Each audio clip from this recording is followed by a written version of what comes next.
Hello friends, you're welcome to your own channel Career Start, and today's video is all about the paper 1 for the examination NTA UGC NET exam, and all these questions are very important what we are going to discuss in this session, and these questions are actually based on the new syllabus.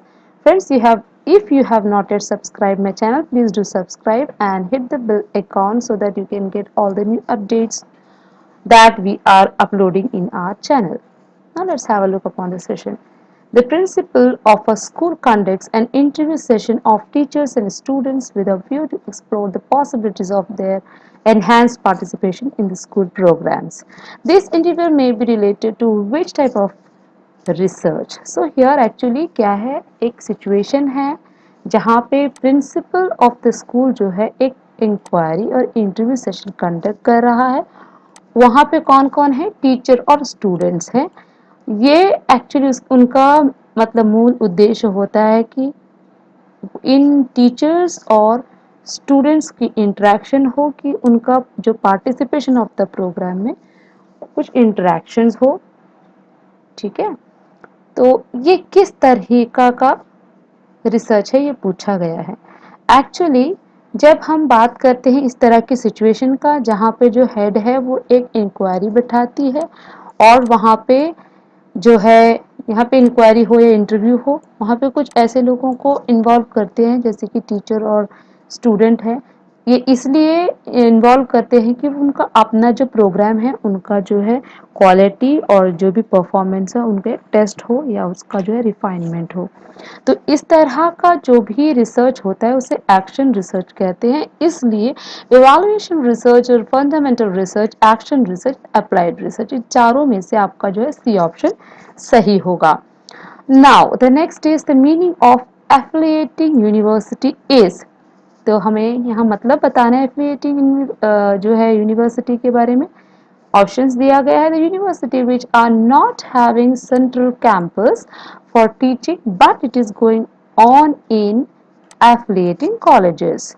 मतलब तो university जिनका अपना एक central campus नहीं होता है पढ़ाने के लिए, टीचिंग के लिए।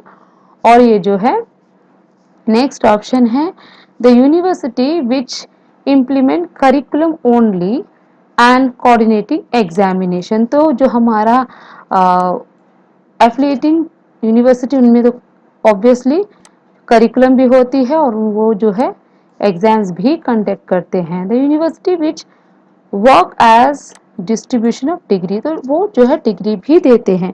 तो इस तरीका से देखा जाए तो ये तीनों पॉइंट सही है, इसलिए ऑप्शन डी इसका सही आंसर होगा। अब नेक्स्ट क्वेश्चन है, a research intends to explore the effect of possible factors for an organization of effective midday meal intervention. Which research method will be most appropriate for this study? तो यहाँ पे ये बताया गया है कि मिड डे वाला जो एक ऐसा मतलब रिसर्च है जहाँ पे ये फोकस कर रहा है कि इफेक्ट ऑफ पॉसिबल फैक्टर क्या हो सकता है एक ऑर्गेनाइजेशन के लिए जब वो एक मिड डे मील का जो है इंटरवेंशन करे। तो इस तरीके का जो भी हमारा रिसर्च मेथडोलॉजी है, जो भी हमारे रिसर्च है वो किस तरीके का मतलब रिसर्च मेथड को बताता है, दर्शाता है। तो हिस्टोरिकल मेथड नहीं होगा, डिस्क्रिप्टिव सर्वे मेथड भी नहीं होगा, ये जो है हमारा एक्सपेरिमेंटल मेथड भी नहीं होगा, ये एक्स पोस्ट फैक्टर मेथड होगा। क्योंकि ये एक expose factor research design is a method है जिसमें ग्रुप जो है ग्रुप को कंसिडर करते हैं और क्वालिटी को भी वहाँ पे मद्देनजर रखता है कि जो एग्जिस्टिंग क्वालिटी है उसको एक जो है डिपेंडेंट कोई भी दो चार या एज पर द सिचुएशन कुछ डिपेंडेबल वेरिएबल्स के साथ में कंपेयर करते हैं। तो यहाँ पे जो मील का जो है क्वालिटी, ऑब्वियसली ये फैक्टर इस जो है factor is a factor which can be compare this with the some dependent factors और वेरिएबल्स। तो इसलिए इस तरह से फोर्थ वाला ऑप्शन जो इसका सही होगा। नेक्स्ट है, which of the following is not related. देखिए जब भी इस तरह का क्वेश्चन आता है तो आपको देखना इज नॉट रिलेटेड और इस रिलेटेड, इस तरह का क्वेश्चन जब भी आता है तो बी केयरफुल।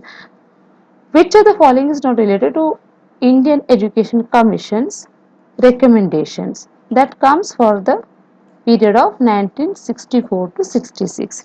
तो इसमें है universities autonomy and income expenditure, second है rule and appointment of vice chancellor, third है यूनिवर्सिटी लेजिस्लेशन एंड फोर्थ है रोल ऑफ रजिस्ट्रार। तो यहाँ पे जो लास्ट ऑप्शन है ये सही होगा। नेक्स्ट है at the end of 11th 5-year plan the total number of deemed university in India was. तो इस तरीके के जो भी क्वेश्चन है वो तो आपको थोड़ा सा रट्टा मारना ही पड़ेगा, वरना आप एग्जैक्ट फिगर इसमें नहीं सेलेक्ट कर पाओगे। तो at the end of the 11th जो 5-year प्लान थी, इसमें total number of deemed university in India कितने थे, ये है क्वेश्चन। तो इसका है सही आंसर 129। तो ऑप्शन सही है ए नंबर वाला। नेक्स्ट क्वेश्चन है the agency which have founded scope is. तो कौन सा जो है एजेंसी है जो स्कोप को फाउंड किया है, तो ये है यूजीसी, इसलिए फर्स्ट ऑप्शन सही होगा। नेक्स्ट है the typical feature of information rich classroom lecture is in the nature of being.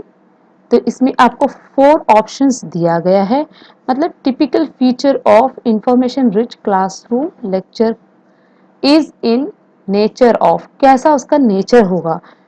ठीक है, इंफॉर्मेशन रिच जो है क्लासरूम लेक्चर का कैसा नेचर होना चाहिए। फर्स्ट आता है सीडेंटरी। एक्चुअली सीडेंटरी का मतलब ही होता है पैसिव बोल सकते हो और इनएक्टिव भी बोल सकते हो। ठीक है, ए आ गया आपका फर्स्ट ऑप्शन, यानी कि इनएक्टिव। सेकंड है स्टैगर्ड, इसका मतलब है कंफ्यूशन या आप कह सकते हो चौंका देने वाली बातें। तो ये भी उसका जो है आंसर नहीं है, क्योंकि कोई भी क्लास में हम नहीं चाहते कि बच्चे चौंक जाए या इनएक्टिव रहे। तो ये दोनों ऑप्शन सही नहीं है। फैक्चुअल, फैक्चुअल मतलब होता है कि हम कुछ फैक्ट के बारे में उसको बताएं। तो हम तो इंफॉर्मेशन रिच क्लास में यही चाहते हैं कि बच्चों को ज़्यादा से ज़्यादा फैक्ट के बारे में बताएं। तो ये ऑप्शन सही होगा। सेक्टोरल भी नहीं होगा, क्योंकि it belongs to a sector of population, वैसा टाइप का आता है। तो इसलिए इसका थर्ड नंबर जो है सही होता है आंसर, इसलिए हम इसमें थर्ड नंबर को सेलेक्ट करेंगे। नेक्स्ट क्वेश्चन है classroom communication is basis of dash. तो इसमें कौन सी बेसिस में हमारा क्लासरूम कम्युनिकेशन होनी चाहिए। सोशल आइडेंटिटी, एक्सटर्नल इनेटिटीज और बायस पैसिविटी, ग्रुप एग्रीशन। ये 4 फैक्टर्स बताया गया है। हमारा जो है होना चाहिए सोशल आइडेंटिटी। नेक्स्ट देखिए कैसा है question, the statement the study development implementation support और management of computer based information system particularly software application and computer hardware refers to. तो ये तो डेफिनेशन ही हो गई है हमारा इंफॉर्मेशन टेक्नोलॉजी का, इसलिए आईटी को आपको सेलेक्ट करना है, ना कि आईसीटी और आईडीटी और एआई को, क्योंकि आर्टिफिशियल इंटेलिजेंस का भी ये जो है आपका डेफिनेशन नहीं पड़ता है, ये सूट करता है आईटी को, इसलिए हमको फर्स्ट वाला ऑप्शन को ही सेलेक्ट करना है। अब लास्ट क्वेश्चन है the use of teaching ads is justified on the grounds of attracting students attention in the class. क्या हम टीचिंग एड इसलिए डालते हैं, इसलिए इन्वॉल्व करते हैं कि बच्चों का अट्रैक्शन अपना क्लास में रखे? जी नहीं, ये तो बिल्कुल बात नहीं है। ऑप्टिमाइजिंग, ठीक है, optimising learning outcomes of students, minimising indiscipline problems, मतलब क्या है कि ऑप्टिमाइज करते हैं हम लोग लर्निंग आउटकम जो भी स्टूडेंट के आते हैं। जी हाँ, यही हम चाहते हैं, इसलिए तो हमको मैक्सिमम जो है जो भी आउटकम आता है, जो भी आउटपुट होता है लर्निंग का, वो जो हमको मैक्सिमम यूसेज करना है स्टूडेंट का, जो भी मतलब आउटपुट आता है लर्निंग से उसको हमें देखना है, इसीलिए हम जो है टीचिंग एड्स डालते हैं।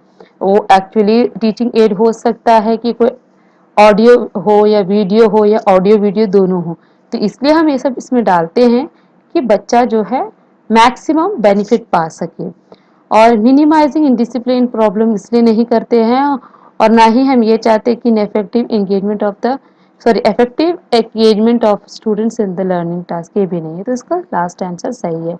Friends, after this 7 series, because now this is the part 3. Once the series will be 7, then we will conduct the free online test. Yes friends, free online test through our YouTube channel, and if you are interested, please do join and get the maximum benefit. All the best for your examination. And if you want much more details about the different subjects, especially paper 1, then you can go for our website ntaugcnetexam.com.